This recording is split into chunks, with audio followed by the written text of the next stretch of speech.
Hello दोस्तों, कैसे हैं आप सब। मैं आनंद पांडे आप सबका स्वागत करता हूं आज के इस सेशन में। मैथ्स वर्ल्ड के इस ऑफिशियल यूट्यूब चैनल पे बच्चों आप सभी का स्वागत है। आई होप आप सभी को मेरी आवाज़ एकदम क्लियर आ रही होगी। कमेंट ज़रूर कर दीजिएगा बच्चों, ठीक है। यहाँ पे इस चैनल पे फिलहाल हम MPSI के प्रीवियस ईयर के क्वेश्चंस के बारे में बात कर रहे हैं।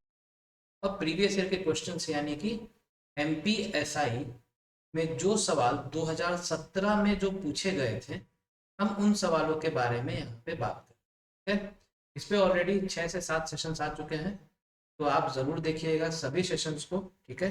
मैं ये नहीं कह रहा कि आप इनको मत देखिए, क्योंकि किसी भी सवाल को, किसी भी एग्ज़ाम को एस करने के लिए, अच्छे तरीके से तैयार करने के लिए प्रीवियस ईयर क्वेश्चंस का तैयार होना बहुत ज़रूरी है, ठीक है। और फिर उसके बाद हम आगे चीज़ों को जारी रखें, ठीक है। लेकिन सबसे जो जरूरी चीज है वो ये है कि प्रीवियस ईयर के क्वेश्चन आपके एट एनी कॉस्ट तैयार होने चाहिए, ठीक है। तो जो अभी हाल ही में जो एग्जाम हुआ था, हाल ही में क्या कहेंगे, तो हाल तो बेहाल है बेटा, 5 साल हो गया है। लेकिन खैर फिर भी जो सवाल पूछा गया था, हम उसके बारे में हम देखेंगे वीडियो का, हम पूरा अच्छे से सॉल्यूशन करेंगे, ठीक है। तो आई होप आप सभी को समझ में आ रहा होगा बेटा। जो पहली बार इस सेशन में मेरे साथ जुड़े होंगे, सब्सक्राइब कर लीजिएगा चैनल को, ठीक है। बहुत अच्छी अच्छी वीडियोस आने वाली हैं आप सबके लिए, और बहुत ही अच्छे अच्छे कंटेंट आपको मिलेंगे। सभी एग्जाम्स के लिए हम बारी बारी चीज़ों की तैयारी करेंगे। फिलहाल MPSI के बारे में चर्चाएं चल रही हैं, तो हम उनके बारे में डिस्कस कर रहे हैं, ठीक है। तो आई होप आप सभी को समझ में आ रहा होगा। दूसरी चीज़ ये कि सब्सक्राइब करने के बाद बेटा इसको शेयर भी कर दीजिएगा अपने दोस्तों को, ताकि ज़्यादा से ज़्यादा लोगों को इसके बारे में पता चले, ठीक है। तो चलिए सेशन की शुरुआत किया जाए। तो देखते हैं सबसे पहला सवाल आज के सेशन में क्या है, ठीक है। ये देखिए सबसे पहला सवाल बच्चों, ये जो सेशन है बच्चों ये बाइलिंगुअल है, ठीक है। पूरा जो डिस्कशन होगा हिंदी में ही होगा। सवाल आपको इंग्लिश और हिंदी दोनों में मिलेंगे, ठीक। देखिए MPSI, ठीक है, 2017 का ये सवाल है। एक व्यक्ति किसी कार्य को 5 दिनों में कर सकता है, लेकिन अपने पुत्र की सहायता से वह उसी काम को 3 दिनों में कर देता है, ठीक है। पुत्र के मिलने से सहयोग मिल गया, तो पुत्र अकेला उस काम को कितने दिनों में पूरा कर सकता है। Man can do a piece of work in 5 days, but with the help of his son he can do it in 3 days। In what time can the son do it alone. मतलब पुत्र अकेले कितने दिन में काम करेगा बेटा, बहुत ही सिंपल सवाल है। देखो, फादर मान लेते हैं बेटा, ऐसा हम करते हैं, ध्यान से सुनना। पिता को हम मान लेते हैं एफ, ठीक है। फादर जो है वो कितने दिन में कर रहा है, 5 दिन में। अब ये कहा जा रहा है कि जो फादर है वो सन के साथ मिलके, ठीक है, सन यानी कि एस, सन के साथ मिलके 3 दिन में काम करेगा, ठीक है। तो अकेले बोल रहा है कि सन कितने दिन में काम करेगा। कुछ नहीं करना है, सीधे सीधे एल्सियम ले लेते हैं। 5 और 3 का बेटा एल्सियम क्या हो जाएगा, 15। और ये जो 15 है ये क्या है, टोटल वर्क यानी कि कुल कार्य। अब टोटल वर्क बेटा आपने निकाल लिया है, तो आपको क्षमता भी बेटा यहाँ पे निकालना होता है। पर क्षमता क्या होता है, 5 को कितने बार गुणा करेंगे कि 15 आएगा, आप बोलेंगे सर 3 बार। 3 को कितने बार गुणा करेंगे, 5 बार। क्लियर है। अब आपको बेटा ये छोटू सा फॉर्मूला पता होना चाहिए कि वर्क बराबर क्या होता है, एफिशिएंसी इनटू डेज।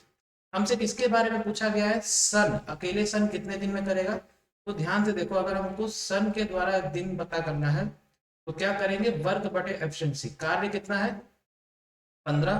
तो यहाँ पे सबसे पहले लिखोगे 15। एफिशिएंसी कितनी है, एफिशिएंसी सीधे सीधे देखो, ये कितना है, फादर का बेटा एफिशिएंसी है 3, ठीक है। मतलब एफ का मान 3 हो गया, तो 5 - 3 यानी कि सन का वैल्यू क्या आ जाएगा, 2 आ जाएगा। तो ये हो गई बेटा क्षमता, ये हो गया work, and this is efficiency. Solve करेंगे तो कितना दिन आ जाएगा, 7.5 दिन। क्या बात समझ में आ रहा है। ऑप्शन नंबर ए होगा आंसर, ठीक है। अच्छे तरीके से देख लीजिए, नोट कर लीजिए,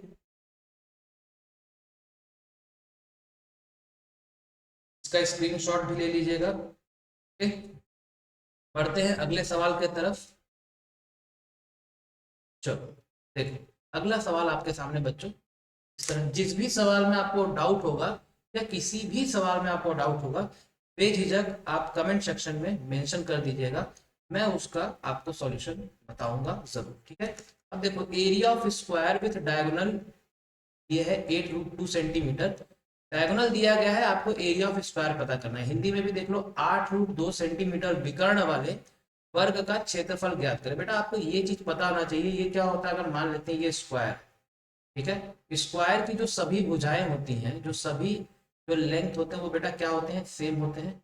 और जब मान लो यहाँ पे एक डायगोनल डायगोनल अगर दिया गया है और इसका मान लो कि लेंथ क्या है डी, इस डायगोनल का जो लेंथ है, जो माप है वो डी है, तो अगर हमें वर्ग का अगर क्षेत्रफल निकालना पड़े या एरिया ऑफ स्क्वायर निकालना पड़े तो बेटा उसका डायरेक्ट फॉर्मूला होता है, आपको पता होना चाहिए, half into D square, half into D square, ठीक है। यहाँ पे डी क्या हो गया, डायगोनल। क्लियर है, सीधे सीधे बेटा फॉर्मूले को पुट कर देते हैं। एरिया ऑफ स्क्वायर बताना है, so this will be half into D square, मतलब 8√2 का स्क्वायर। बात समझ में आ रहा है, ये स्क्वायर बेटा दोनों में बढ़ जाएगा, आपको पता होना चाहिए ये चीज। तो कुल मिला के बच्चों ये क्या हो गया, 8 का स्क्वायर हो गया बच्चों 64, √2 का स्क्वायर क्या हो गया 2, मतलब ये आपके पास पूरी कहानी सामने आ गई। कैंसिल करेंगे 2 का 2 बार में, मतलब क्या बचा 64, और यही है अपना आंसर 64 सेंटीमीटर स्क्वायर। क्लियर है, नोट कर लेना बेटा फॉर्मूला अच्छे से।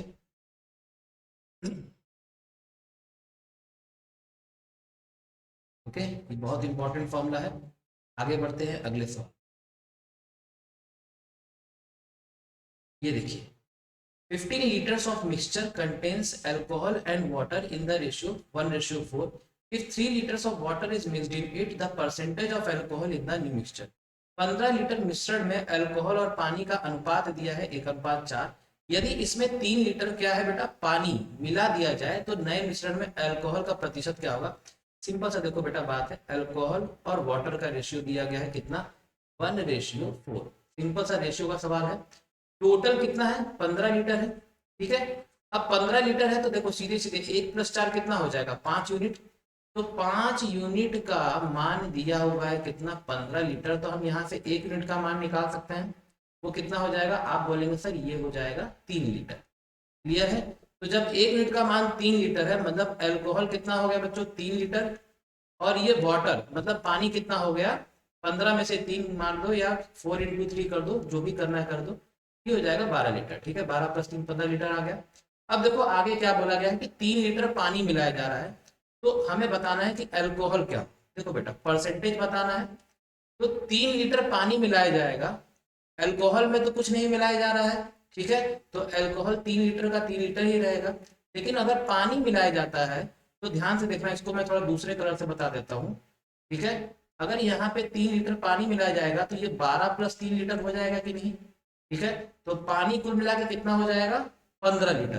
तो देखो अल्कोहल कितना होगा, अल्कोहल कितना है बेटा 3 लीटर। टोटल कितना यहाँ पे कैपेसिटी हो जाएगा, 3 + 3 6, 6 और 12 हो गया 18। बात समझ में आ रहा है, 18 लीटर। और फिर इंटू कर देंगे बेटा 100, 3 का कितने बार में जाएगा, 6 बार में, 100/6 होता है बेटा 16.66, ठीक है। सॉल्व करके आप देख लेंगे तो 16.66% हो जाएगा आपका उत्तर। मतलब इतनी मात्रा जो है वो नए सॉल्यूशन में, नए मिश्रण में अल्कोहल की मात्रा 16.66% होगी, ठीक है।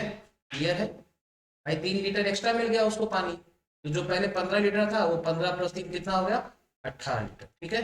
सिंपल सा सवाल। एक चीज आप ये ध्यान से देखिए, इस पूरे सवाल के अगर आप पूरे चीजों को देख रहे होंगे, क्रम को देख रहे होंगे, तो आपको एक चीज जरूर पता चलेगा कि सवाल 2017 में टफ नहीं पूछा गया, ठीक है। और सवाल जो है वो ऐसे थे कि अगर आपका कॉन्सेप्ट, अगर आपने मैथ्स अच्छे से पढ़ा हुआ है तो आप आसानी से बहुत ही अच्छे तरीके से आप चीजों को कर सकते थे, डुएबल था। क्लियर है, तो चलो आगे बढ़ते हैं अगले सवाल पे।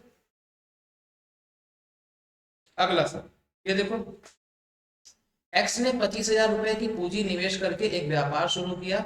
4 महीने बाद 20,000 रुपए निवेश कर उस व्यापार में शामिल हो गया। तो ज्ञात करें कि वर्ष के अंत में उसे किस अनुपात में लाभ प्राप्त हुआ। X start a business with 25,000।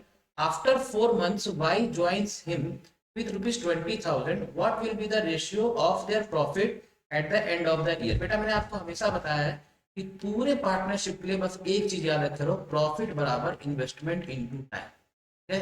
यही बात आपको बस ध्यान रखना है जब भी आपसे साझेदारी का सवाल पूछा जाए। करना कैसे है ध्यान से सुनो। किसके किसके बारे में बात हो रहा है, एक्स और वाई के बारे में, ठीक है। इनको रेशियो इनका हम लिखते हैं, ठीक है। सबसे पहले लिखो इन्वेस्टमेंट, फिर उसके बाद लिखो टाइम, और फिर उसके बाद बड़े प्यार से नीचे लिखो प्रॉफिट, ठीक है। अब ध्यान से सुनो, कितना इन्वेस्ट किया जा रहा है, एक्स के द्वारा 25,000, वाई के द्वारा 20,000, ठीक है। जो जो लिखा गया है उसी को आप लिख दें, 25,000 और वाई के द्वारा बेटा कितना किया गया है, 20,000, ठीक है। फिर क्या बोला है कि 4 महीने के बाद वाई जो है वो ज्वाइन करता है एक्स को, और फिर आपको बताना है साल के अंत में कितना मुनाफा होता है। मतलब वाई बेटा 4 महीने बाद ज्वाइन कर रहा है, एक्स के बारे में तो ऐसा कुछ नहीं बोला है, यानी कि एक्स कितने टाइम तक काम किया, पूरा का पूरा साल भर, यानी कि 12, ठीक है। और वाई का बोला है कि 4 महीने बाद ज्वाइन कर रहा है, तो मतलब वाई ने कितने समय तक पैसा लगाया, वाई ने लगाया 4 महीने बाद वो आया है, तो 12 में से 4 हम माइनस कर देंगे, तो वाई ने कितने समय तक पैसा लगाया, 8 महीने तक, ठीक है। अब आपने बेटा यहां तक कर लिया, अब जो जो चीजें कैंसिल हो रही है कैंसिल कर दीजिए। ध्यान से देखना यहाँ पे, मैं आपको यहाँ पे इसका सॉल्यूशन दिखाता हूँ, अच्छे से समझना। देखो बेटा ये तीनों जीरो कैंसिल हो जाएगा, ठीक है। अब इसको कैंसिल करना चाहेंगे, 5 का 5 बार में 25, 5 का 4 बार में ये हो जाएगा 20, ठीक है। अब देखो इधर देखो, 4 का 3 बार में हो जाएगा 12, 4 का 2 बार में क्या हो जाएगा 8, क्लियर है। तो अब क्या होता है, प्रॉफिट बराबर होता है इन्वेस्टमेंट इंटू टाइम, मतलब इन दोनों को हमको मल्टीप्लाई करना होता है। 5 इंटू 3 कर देंगे बेटा कितना आ जाएगा 15, 4 इंटू 2 कर देंगे कितना आ जाएगा 8। तो यही तो सवाल में पूछा गया है कि प्रॉफिट का रेशियो बताइए, तो आ गया 15:8, ऑप्शन नंबर सी। समझ में आया बच्चों, कॉन्सेप्ट क्लियर है, ठीक है। बहुत ही हल्के फुल्के अंदाज से हम चीजों को सीखेंगे बेटा, बहुत अच्छे अच्छे कॉन्सेप्ट है, ठीक है। आपको सीखने में बहुत मजा आएगा। अगले सवाल की तरफ बढ़ते हैं। अगला सवाल क्या, देखो, the sum and product of two numbers are 10 and 24 respectively, the sum of their reciprocals is, दो संख्याओं का योगफल तथा गुणन, यहाँ पे गुणनफल बेटा ये गुणनफल होगा, ठीक है। खैर आप समझ रहे होंगे, गुणनफल क्रमशः 10 तथा 24 है, तो इनके व्युत क्रमों का योग ज्ञात कर। बेटा बहुत सिंपल सा सवाल है, ध्यान से मान लेते हैं कि वो जो दो संख्याएं हैं वो क्या है, ए और बी। अब ध्यान से सुनना, एक तो हो गया, दो तरह के बच्चे होंगे, एक तो पूरा का पूरा लगेंगे इसको सॉल्व करने, और दूसरे बच्चे थोड़ा चीजों को स्मार्टली देखेंगे कि हम इसमें क्या कोई शॉर्टकट रास्ता निकाल सकते हैं क्या, ठीक है। आंसर तो बेटा दोनों से आएगा, लेकिन कम समय में किससे आता है, वो है ये तरीका जो मैं आपको बताऊंगा। देखो, बोला गया है कि दोनों का जो सम है, जो योग है वो कितना है 10, ठीक है। योग कितना है बेटा 10, और उनका गुणनफल यानी कि प्रोडक्ट कितना है 24, प्रोडक्ट कितना है बेटा 24। बात समझ में आ रहा है। अब ध्यान से देखो, सिंपल सा आपको यहाँ पे क्या करना है, कोई भी ऐसी दो संख्या आप बताइए जिसको जोड़ने पर 10 आता हो और गुणा करने पे 24। आप सीधे सीधे बोलेंगे कि वो दो संख्याएं जो हैं 6 और 4 होंगी। समझ में आ रहा है, ठीक है। यहाँ पे 6 रखोगे और यहाँ पे 4 रखोगे, तो 6 + 4 कितना हो गया 10, ठीक है। और 6 × 4 कर दोगे तो कितना हो जाएगा 24। बात समझ में आ रहा है। इसके अलावा और कोई भी दूसरी संख्या ऐसा कंडीशन सेटिस्फाई नहीं करेगी, ठीक है। तो दोनों के दोनों कंडीशन सेटिस्फाई हो रहे हैं, तो इसका मतलब जो दोनों संख्याएं बेटा वो क्या है 6 और 4। पूछा है कि सम ऑफ देयर रेसिप्रोकल, तो उनके रेसिप्रोकल का सम क्या हो जाएगा, 6 का रेसिप्रोकल हो जाएगा 1/6, 4 का हो जाएगा 1/4। दोनों का बताना है कि योग कितना होगा, 6 और 4 का बेटा जो एलसीएम होगा वो हो जाएगा 12, 6 का 2 बार में, 4 का 3 बार में, मतलब कुल मिला के बेटा कितना आ गया 5/12, ठीक है। तो ये हो गया बेटा आंसर, क्लियर है,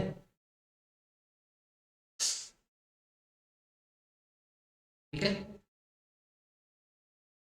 इसको देखो करने का एक तरीका और भी था, लेकिन ये जो मैंने तरीका बताया ये बताया स्मार्ट अप्रोच, आपने चीजों को सीधे सीधे देखा, वैल्यू को पुट किया, आपका आंसर मिलेगा। दूसरा तरीका बेटा अगर आप चाहते तो क्या करते मैं बता, दूसरा तरीका बच्चों ये था कि a+b आपको दिया गया है, ए बी आपको दिया गया है, आप निकालेंगे a-b, ठीक है। आप क्या निकालते a-b।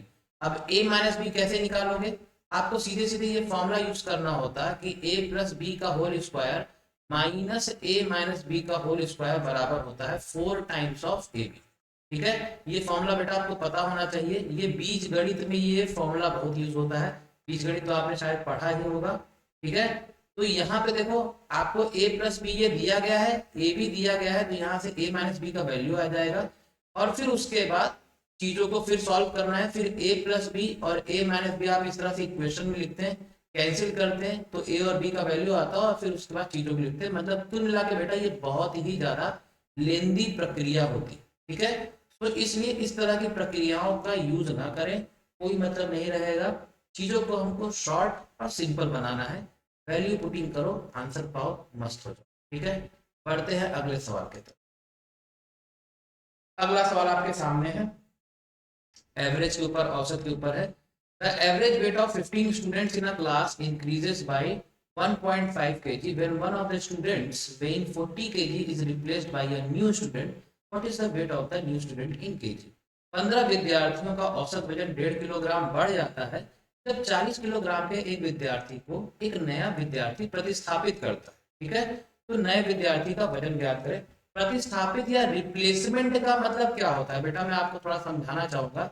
ये कैटेगरी होती है औसत के सवालों का। देखो, एक तो होता है बेसिक तरीके से करना, जो आप स्कूल में करते आ रहे हैं। ठीक है, तो हम उन तरीकों को बिल्कुल नहीं सीखेंगे। ठीक है, मैं आपको बताऊंगा एक स्मार्ट टेक्निक। ठीक है, एक क्विक टेक्निक बताऊंगा जिसके द्वारा आप सिंगल लाइन में इस पूरे सवाल को कर लेंगे। सबसे पहली बात, इसके लिए मैं आपसे बोलना चाहूंगा कि बच्चों मेरा एवरेज का मैंने वीडियो डाला हुआ है, आप उसके पूरे के पूरे सेशंस को देख लीजिए, औसत से एक भी सवाल आपका नहीं छूटेगा। ठीक है, तो एवरेज का वीडियो बेटा जरूर देख लीजिएगा, मेरे यूट्यूब चैनल पे पड़ा हुआ। दूसरी चीज ये कि कभी भी इस तरह का सवाल वो कैसे करते हैं, उसका एक डायरेक्ट एक छोटा सा फॉर्मूला होता है। ठीक है, रिप्लेसमेंट का मतलब क्या होता है, देखो यहाँ पे दिया गया है when one of is replaced। ठीक है, ये रिप्लेस दिया गया, जैसे मान लो, ऐसा मान लो कि यहाँ पे दो लोग, ठीक है, दो लोग हैं ऐसा समझो। इसका नाम है मोनू और इसका नाम है सोनू। ठीक है, कुछ वाद विवाद हुआ दोनों के बीच में। ठीक है, तो फिर रिप्लेस किया जाता है मोनू को। तो मोनू को रिप्लेस करना या प्रतिस्थापित करने का मतलब क्या हुआ कि देखो, सोनू तो अपने जगह पे टिका हुआ है, मोनू के जगह हम किसी और को ले आते हैं। मान लो मोनू के जगह हम ले आते हैं टोनू को। ठीक है, किसको ले आते हैं, टोनू को। तो मतलब संख्या तो देखो दो ही है, संख्या यहाँ पर भी दो है, मतलब संख्या क्या है, सेम। लेकिन मोनू की जगह क्या आ गया, टोनू। तो इसी को हम क्या कहते हैं बेटा, रिप्लेसमेंट। ठीक है, तो रिप्लेसमेंट के बारे में आपको दो चीजें पता चली। पहली चीज क्या कि संख्या जो है, संख्या हमेशा क्या होता है, सेम होता है। ठीक है, और सिर्फ जो पुराना व्यक्ति है उसकी जगह पे कोई नया आता है। क्लियर है, तो चलो बात करते हैं इसके सॉल्यूशन के बारे में।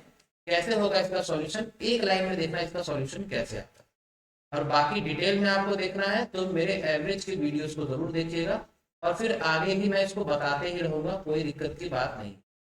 फिलहाल सिर्फ हम लोग प्रीवियस ईयर के क्वेश्चंस को कर रहे हैं। ध्यान से देखो कैसे होगा। देखो, एक याद रखो, रिप्लेसमेंट के सवालों के लिए डायरेक्ट एक शॉर्ट ट्रिक होता है, वो मैं बता रहा हूँ, ध्यान से। क्या होता है, एन बराबर O plus average increased into total. ठीक है, इनटू टोटल। टोटल बेटा कितना है, टोटल है 15 बच्चे, तो यहाँ पे बड़े प्यार से लिखिए 15। एवरेज इंक्रीज मतलब औसत कितने से बढ़ रहा है, 1.5 किलो लिखा है ना, इंक्रीजेस बाई 1.5 किलो, तो यहाँ पे लिख दीजिए 1.5 किलो। ठीक है, प्लस बोला क्या है, when one of the students weighing 40 kg is replaced by a new student। मतलब जो 40 किलो का जो पहले से कोई व्यक्ति वहां पे था, कोई बच्चा था, उसके जगह पे कोई नया बच्चा आ रहा है। पुराना जो वजन था वो कितना था, 40। हमसे यही पूछा गया है कि नया वजन क्या होगा, नया स्टूडेंट का वजन क्या होगा। सीधे सीधे इसको बेटा सॉल्व करो। ये हो गया 40, 1.5 इंटू 15 कितना हो जाएगा, 62.5। ठीक है, 15 इंटू 15 कितना होता है, दिस इज 225 नॉट 625। ये हो जाएगा 225। 15 का स्क्वायर होता है 225, और एक पॉइंट दिया गया है, तो दिस विल बी 22.5। जोड़ेंगे तो बच्चों कितना हो जाएगा, 62.5 kg। बात समझ में आ रही है, ऑप्शन डी होगा इसका आंसर। ठीक है, कोई बेसिक तरीका बेटा लगाने की जरूरत नहीं है, बस चीजें आपको समझ में आनी चाहिए जो मैं बताऊं। ठीक है, चलो बढ़ते हैं अगले सवाल की तरफ। किसी को भी किसी पॉइंट में डाउट होगा मेरे से बेझिझक कमेंट सेक्शन में पूछ लीजिए। चलो बताओ अगला सवाल। पेरीमीटर दिया गया है 28 मीटर रेक्टेंगल का, एरिया है 48 मीटर स्क्वायर, लेंथ बताना है डायगोनल का। ठीक है, किसी आयताकार मेज की सतह के ऊपर का परिमाप 28 मीटर है तथा क्षेत्रफल 48 मीटर स्क्वायर है, तो विकर्ण की लंबाई ज्ञात करें। ध्यान से देखो बेटा, रेक्टेंगल, ठीक है, रेक्टेंगल यानी क्या होता है, लेंथ ये हो गया और ये हो गया ब्रेड्थ, ठीक है ना, ये लंबाई ये चौड़ाई, और इसी को हम बेटा क्या कहते हैं, इसी चीज को हम कहते हैं क्या, विकर्ण, या इंग्लिश में कह लो डायगोनल। ठीक है, इंग्लिश क्या कहते हैं, डायगोनल। ओके, अब देखो पेरीमीटर के बारे में बात करें, पेरीमीटर क्या होता है, परिमाप 2 times of length plus breadth, यही होता है, और वो कितना दिया गया बेटा, 28 मीटर। ठीक है, ये कितना दिया गया बेटा, 28 मीटर, मतलब यहाँ से हम कह सकते हैं कि लंबाई प्लस चौड़ाई कितना हो जाएगा, 28/2, 14 मीटर। ठीक है, 14 मीटर, ठीक है ना, मीटर लिख देते हैं। एरिया बोला गया है रेक्टेंगल की कितना है, 48 मीटर स्क्वायर, एरिया बोला गया है बेटा कितना है, 48 मीटर स्क्वायर, ठीक है, 8 मीटर स्क्वायर। अब बेटा यहाँ पे याद रख लो, कोई बेसिक तरीका नहीं यूज करना है, आप क्या यूज करेंगे, वैल्यू पुटिंग। ऐसे कोई भी दो संख्या बताइए जिनको जोड़ने पर 14 आए और गुणा करने पे 48 आए, तो बेटा तुरंत आपके दिमाग में जाएगा सर वो दो संख्याएं जो है वो है 8 और 6। 8 प्लस 6 करेंगे तो हो जाएगा 14, 8 इंटू 6 करेंगे तो कितना हो जाएगा, 48। समझ में आया, मतलब लंबाई और चौड़ाई हमारी क्या है, 8 और 6। ठीक है, तो लेंथ ऑफ द डायगोनल बोला है, डायगोनल बेटा क्या हो जाएगा, डायगोनल जो होता है आयत का वो होता है under root of L square plus P square. सीधे सीधे बेटा इसमें रख देंगे, 8 का स्क्वायर हो जाएगा 64, 6 का स्क्वायर हो जाएगा 36, अंडर रूट आ जाएगा 100, सॉल्व करेंगे तो ये हो जाएगा 10। ठीक है, तो 10 मीटर आ जाएगा इसका आंसर। ठीक है, और वैसे भी आपको पता होना चाहिए कि 6, 8 और 10 ये एक ट्रिपलेट होता है, आपने पढ़ा होगा। तो ऑब्वियस सी बात है, जब 6 और 8 दिया गया है तो जो बच गई वो संख्या क्या होगी, 10। ये था बेटा आपका आंसर, 10 मीटर होगा। MPSI 2017 का ये सवाल है, पूछा गया है। आई होप आपको समझ में आ रहा होगा।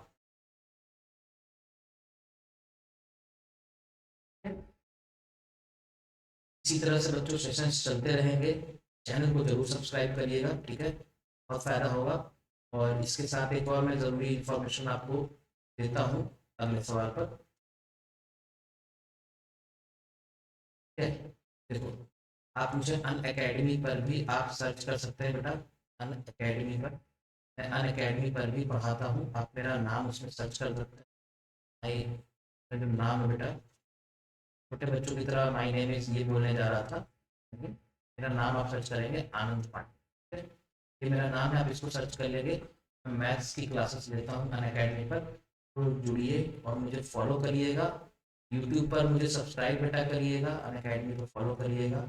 आपका साथ में हमेशा निभाते चलूँगा और मैथ्स बोर्ड के परिवार को आप और बड़ा करने में मेरी मदद करें। चलो बढ़ते हैं सवाल की तरफ। सेलिंग प्राइस 16 आइटम का, कॉस्ट प्राइस 20 आइटम के बराबर, ठीक है, 16 वस्तुओं का विक्रय मूल्य 20 वस्तुओं के लागत मूल्य के बराबर है, तो प्रतिशत लाभ या हानि प्राप्त करें। बेटा कुछ नहीं करना है, 16 वस्तुओं का सेलिंग प्राइस किसके बराबर है, 20 वस्तुओं के कॉस्ट प्राइस के बराबर। ठीक है, कुछ नहीं करना है, जो चीजें सबसे पहले कैंसिल हो रही है उसको कैंसिल कर दो, 4 का 4 बार में 4 का 5 बार। ठीक है, सीपी और एसपी को एक तरफ रख दो, तो सीपी बटे एसपी करेंगे तो क्या हो जाएगा, 4/5 हो जाएगा। 4 की चीज को 5 में बेच रहा है, मतलब कि 1 का मुनाफा हो रहा है, तो सीधे सीधे आप बोलेंगे कि मुनाफा हो रहा है यानी कि लाभ परसेंट होगा, और लाभ परसेंट क्या होता है, प्रॉफिट बाई सीपी इंटू 100, यही होता है बच्चों। प्रॉफिट कितना है 1 का, सीपी कितना है 4 का, इंटू कर देंगे 100, मतलब आंसर क्या आएगा, 25% दिख रहा है, तो 25% गेन होगा आपका आंसर। ओके, क्या कोई फॉर्मूला नहीं रटना है, कोई फॉर्मूला रटने की जरूरत नहीं है, आपको बस सही चीज सही जानकारी होनी चाहिए। मैथमेटिक्स में बीज गणित त्रिकोणमिति इसमें फॉर्मूले हैं, लेकिन बीज गणित में कम है।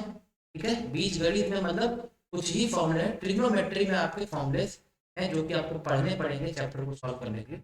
बाकी पूरे मैथमेटिक्स में ऐसा कोई फॉर्मूला नहीं है जो कि आपको मतलब याद करना, कॉन्सेप्ट सबसे बड़ी चीज। ठीक है, और कोई शॉर्टकट हर चीज में नहीं रहता है, आपको कॉन्सेप्ट पता होना चाहिए, सवाल खुद ब खुद शॉर्टकट बन जाएगा।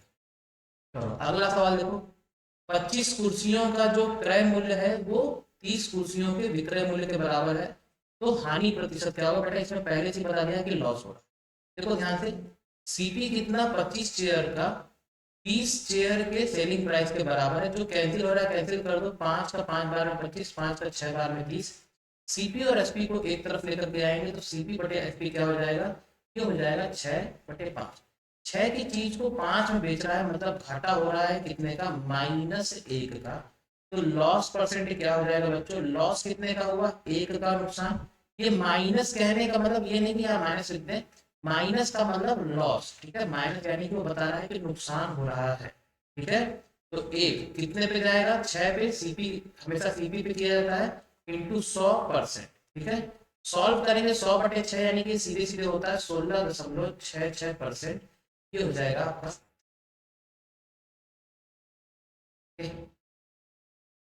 सेशन बेटा अच्छा लगा होगा तो लाइक जरूर कर दीजिएगा, ठीक है ना, ज़्यादा से ज़्यादा लोगों को शेयर करिएगा, सब्सक्राइब भी बेटा कर दीजिएगा। पढ़ते हैं अगले सवाल पर। हाँ सर, अगला सवाल टाइम एंड वर्क का है बेटा, ट्राई करिए, बताइए क्या होगा इसका आंसर।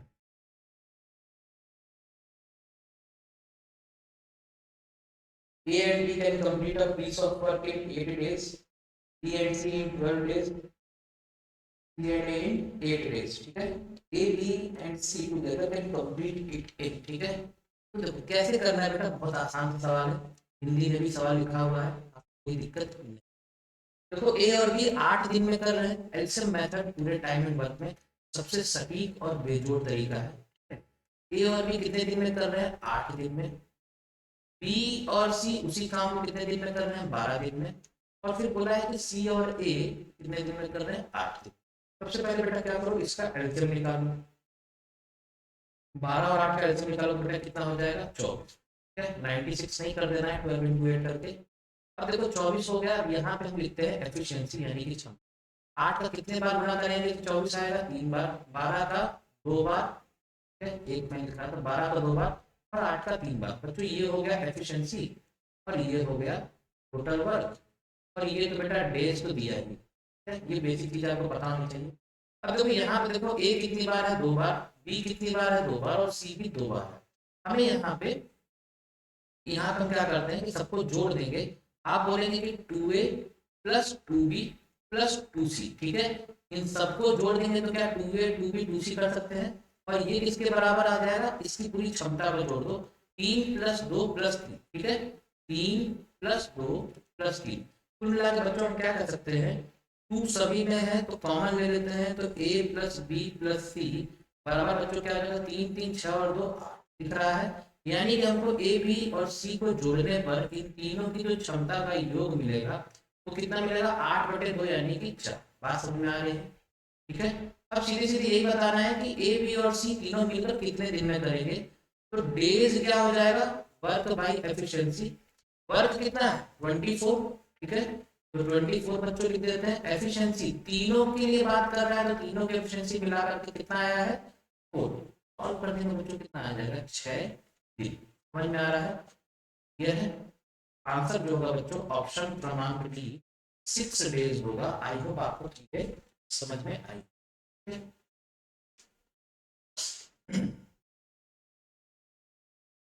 ओके, चलो बच्चों आज के सेशन में इतना ही है। आई होप आपने सेशन को एंजॉय किया होगा बेटा। तो कमेंट करके जरूर लिखिएगा कि सेशन आपको कैसा लगा, है। और ये जितने भी सवाल हैं आप, ये प्रीवियस ईयर क्वेश्चन है, और प्रीवियस ईयर क्वेश्चन में एमपीएसआई 2017 के सवाल है सारे के सारे, ठीक है। और जितने भी सेशन दिया हो सब के सब एमपीएसआई 2017 के ही सवाल है। तो प्रैक्टिस करते रहिए, जब भी डेट आएगा तो उसके पहले आपकी तैयारी रहनी चाहिए, और वही चीज़ सही भी है, ठीक है। डेट आने पे तैयारी करने से कोई फायदा नहीं है, सिलेक्शन होने की चांस ना के बराबर है, ठीक है।